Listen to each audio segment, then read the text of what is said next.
Halo guys, perkenalkan kami dari kelompok 9. Kami akan membahas tentang adjective clause. Sebelum masuk pembahasan kami, saya akan memperkenalkan anggota kelompok kami. Yang pertama Muhammad Arabil Afkari, saya sendiri. Yang kedua Ahmad Nandika. Yang ketiga Londa Aramando Ramadana. Dan yang terakhir Muhammad Rizky Alfiansyah. Saya akan menjelaskan sedikit tentang adjective clause. Adjective clauses is dependent clauses that modify or change noun. Exactly, it give a few, introduce or give more information about noun. Adjective clauses adalah dependent clauses yang memodifikasi atau merubah kata benda. Tepatnya menggambarkan, memperkenalkan atau memberikan informasi lebih lanjut tentang suatu kata atau noun.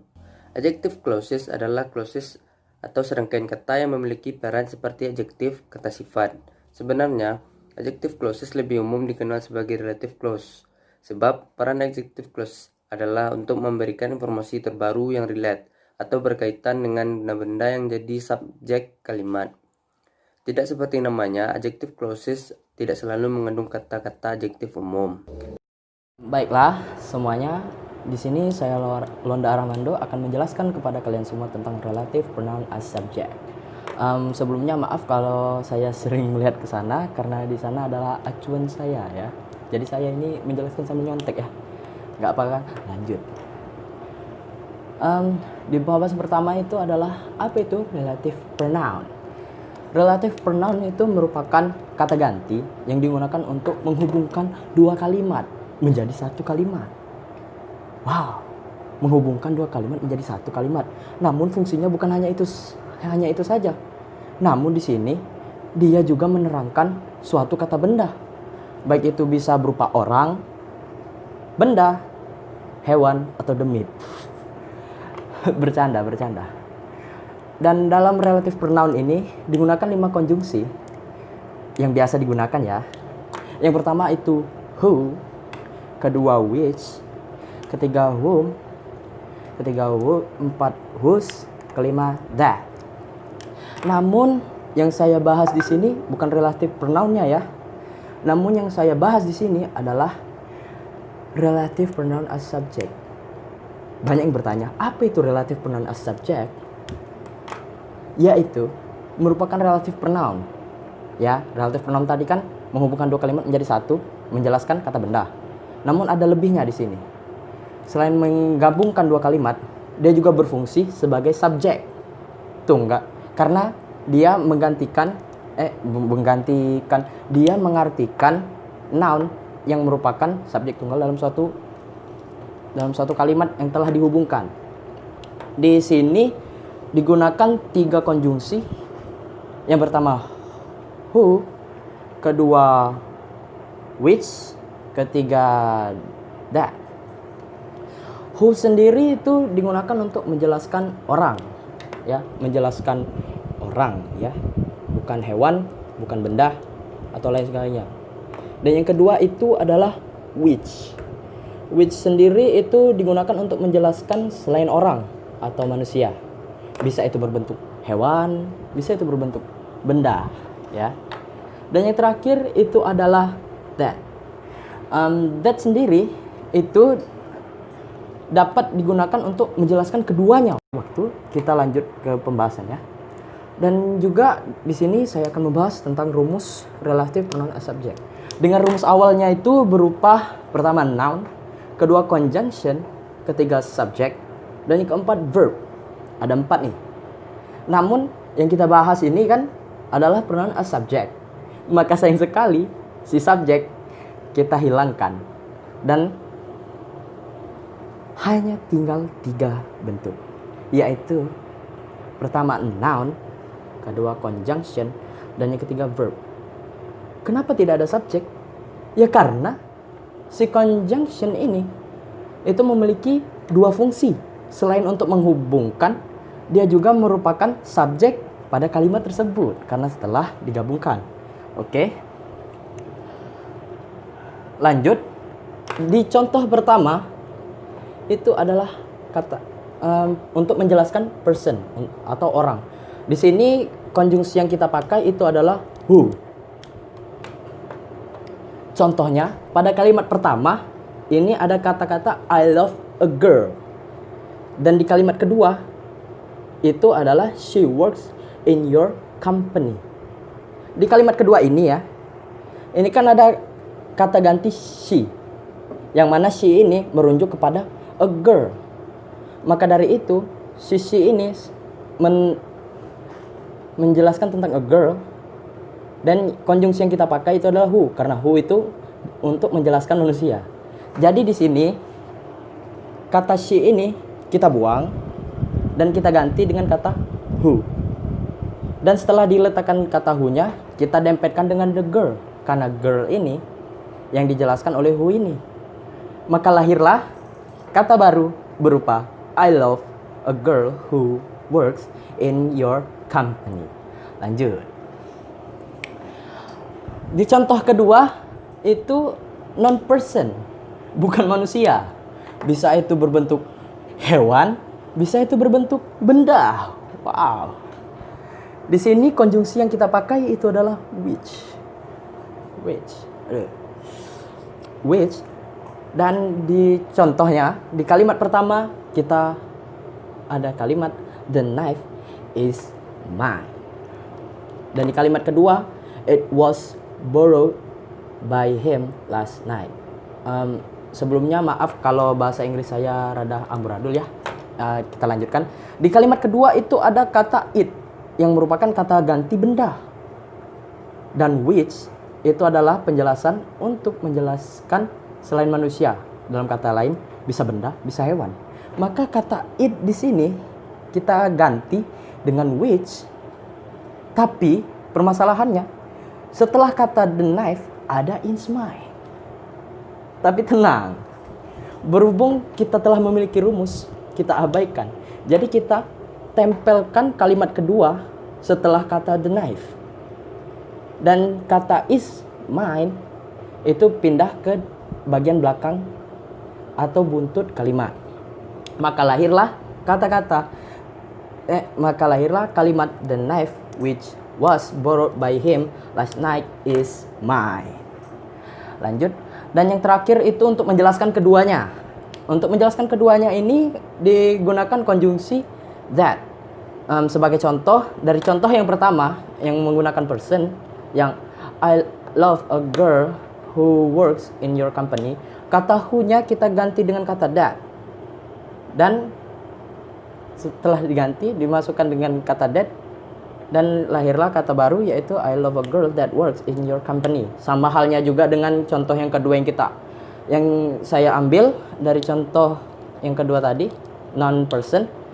Dia menerangkan knife, dan kata which dalam kalimat tersebut kita ganti ke kata that, dan lahirlah kata baru, yaitu the knife that was borrowed by him last night is mine. Mungkin sekian penjelasan dari saya. Selanjutnya saya serahkan kepada rekan saya. Assalamualaikum warahmatullahi wabarakatuh. Saya Ahmad Andika dari kelompok 9 akan menjelaskan tentang relative pronouns. Oke, kita udah masuk ke dalam PPT. Relative pronouns adalah kata ganti yang digunakan untuk menghubungkan dua kalimat dan menerangkan kata benda.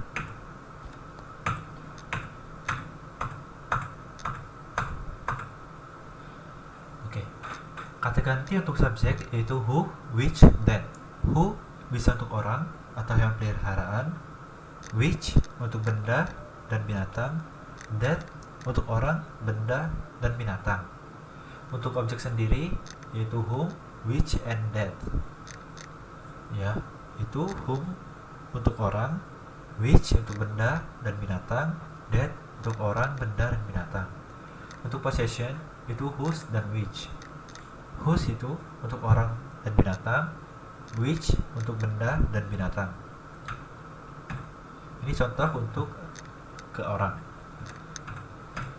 Those people live next door. They have 60 children.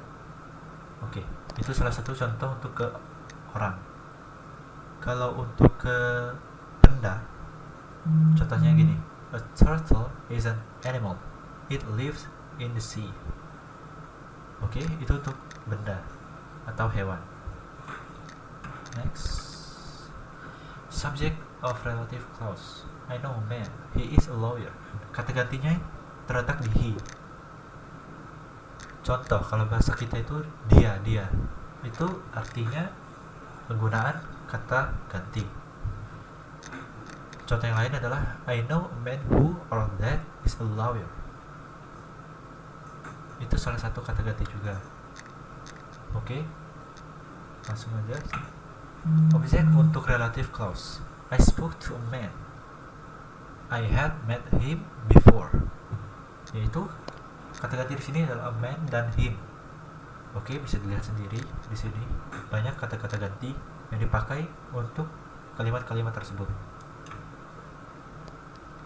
Kata ganti sebenarnya sangat mudah karena itu sering kita gunakan dalam kehidupan sehari-hari, terutama orang-orang yang suka membicarakan orang lain. Itu untuk whose. Possessive, adjective with people, object, and animals. That's the woman her house caught fire yesterday. Itu kata gantinya adalah di her. That's the woman whose house caught fire yesterday. Itu kata gantinya di house, menggunakan whose. Oke. Next, preposition usually avoid prep before relative pronouns. That's the car for which I paid $2,000. More formal. Itu untuk more formal.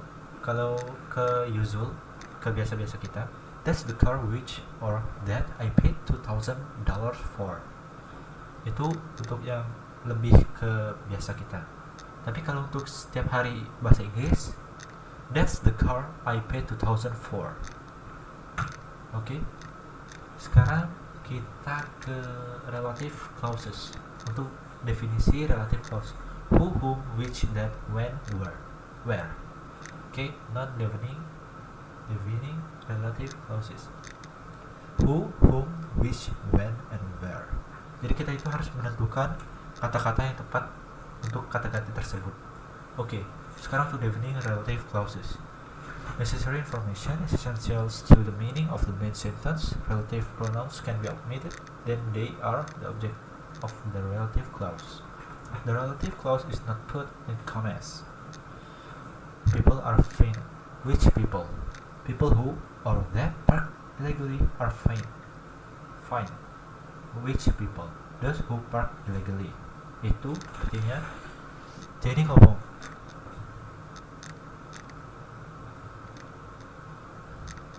untuk yang parkir secara ilegal. Jadi mereka itu ngomongin orang yang parkir ilegal. The film was boring. Which film? Film yang mana? The film or which that I watched yesterday was boring. Which film? Dia itu menjelaskan lagi the one I watched yesterday, yang dia nonton kemarin. Oke, untuk non-defining relative clauses. They give extra information not essential to the meaning of the sentence. Relative pronouns cannot be omitted. That cannot be used. The relative clauses put in commas. Example: the Jefferson live next door. The Jeffersons who own a Jaguar live next door. My cat is called Monty. My cat, which I found on the street, I called Monty. Gitu. Jadi relative adverbs ada juga where, when, why. The reason why I didn't get paid price. That was the reason why I left. Jadi dia tuh menjelaskan, saya tidak mendapatkan mendapatkan bayaran lebih gitu. That was the reason why I left. Jadi dia tuh jelaskan itu mengapa saya keluar. Gitu. I didn't get paid price. That was the reason that I left. Menggunakan that bisa juga. Untuk defining relative clauses, itu where to refers to place. Jadi itu merujuk ke tempat setelah nouns seperti place, house, street, town, and country. Okay, the street where we used to play is very busy now. The street menggunakan which or that we use it to play in is very busy now.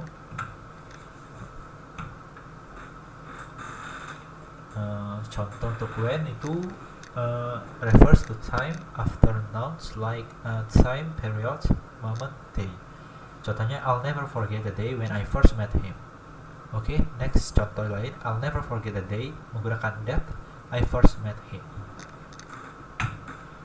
On the meaning, where always after a normal named place, when always after a named time. Stop in Dallas where my sister lives. Come back at 3:30 when I won't be busy. Oke. Assalamualaikum warahmatullahi wabarakatuh. Hello everyone, my name is Muhammad Arbi Alkari. And here I will explain about relative pronoun as a possessive. Pada relative pronoun as possessive ini menjelaskan tentang kepemilikan. Baik, di sini saya akan menjelaskan salah satu conjunction-nya, yaitu was plus noun. Pada conjunction ini bisa digunakan untuk menjelaskan orang, person atau non person. Conjunction ini was-nya terikat dengan noun. Pada conjunction was plus noun ini bisa digunakan untuk menjelaskan person or non person. Di mana was plus noun ini bisa menjelaskan tentang person or non person, lalu diikuti dengan subject verb atau verb. Saya akan menjelaskan sebuah contoh. Yang pertama, Pranoto is in Pare, dan yang kedua, Fandi bring his novel. Jadi kita akan menggabungkan dua kalimat tanpa mengubah meaningnya dengan struktur grammar yang benar. Jadi pada dua kalimat ini kita lihat yang sama. Yang pertama yaitu Pranoto dan yang kedua his novel, karena his novel itu pemilikan laki-laki. Jadi kedua kalimat ini digabungkan menjadi Pranoto whose novel Fandi bring is in Pare, yang artinya Pranoto yang novelnya Fandi bawa berada di Pare. Jadi Pranoto itu adalah noun, whose novel Fandi bring is adjective clause, is merupakan verb, dan in Pare merupakan adverb. Baiklah, di sini saya akan menjelaskan materi terakhir dari adjective clauses, yaitu relative adverb. Pada relative adverb ini memiliki tiga bentuk. Yang pertama, relative adverb of place. Yang kedua, relative adverb of time. Dan yang terakhir adalah relative adverb of reason. Di sini saya akan membahasnya satu persatu. Baiklah, saya akan menjelaskan relative adverb. Apa itu relative adverb? Relative adverb adalah bentuk kata keterangan atau kata keterangan yang digunakan untuk memulai atau mendahului klausa kata sifat yang menggambarkan kata benda. Kata-kata ini menggunakan struktur preposisi plus which yang lebih formal yang digunakan untuk memperkenalkan klausa relatif. Pada relative adverb memiliki conjunction penting, yaitu pertama, when. When digunakan untuk menggambarkan waktu. Yang kedua, where, yang digunakan untuk menjelaskan tempat. Dan yang ketiga adalah why, yang digunakan untuk menjelaskan alasan. Selanjutnya, saya akan menjelaskan bentuk dari relative adverb. Bentuk pertama relative adverb yang saya akan jelaskan ialah relative adverb of place. Di relative adverb of place ini menggunakan conjunction where, yang dimana where ini menjelaskan tempat. Saya mempunyai contoh. Klausa pertama, the garden is beautiful. Klausa kedua, I met my old friend there. Untuk menggabungkan dua klausa ini, cari persamaan yang sama dari dua klausa tersebut yang memiliki tujuan menunjukkan tempat. Kesamaannya ialah there dan the garden. Maka ditulis seperti ini. The garden where I met my old friend is beautiful. Is beautiful ini menjelaskan si gardennya. Dan mengapa kita tidak menulis lagi kata there di sana? Karena kata there sudah digantikan oleh conjunction where. Maka tidak perlu lagi kita tulis kata there di sana. So, the garden sebagai noun phrase dan I met my old friend sebagai adjective clauses. Selanjutnya, bentuk kedua ialah bentuk relative adverb of time. Pada relative adverb of time menggunakan conjunction when, yang dimana conjunction when ini menjelaskan waktu. Saya memiliki contoh. Klausa pertama, did you remember the time? Dan klausa kedua, we went to Rizky house at 2 p.m. Jadi, bila ingin menggabungkan dua klausa ini, kita harus mencari persamaan dari dua klausa ini yang menunjukkan waktu. Persamaan dari dua klausa ini ialah the time dan at 2 p.m. Akan tetapi, kata at 2 p.m. tidak ditulis lagi, dikarenakan akan dijelaskan oleh conjunction when. Maka kita akan tulis seperti ini. Did you remember the time when we went to Rizky house? Bisa kita lihat, the time itu sebagai noun phrase dan when we went to Rizky house sebagai adjective clauses. Yang ketiga, bentuk relative adverb of reason. The adverb of reason ini mempunyai konjungsi why, yang dimana why itu menjelaskan tentang alasan. Saya mempunyai contoh. You should give me a reason why you didn't come to my house. Penggunaan why di sini digunakan setelah kata noun phrase, yaitu noun phrase-nya a reason.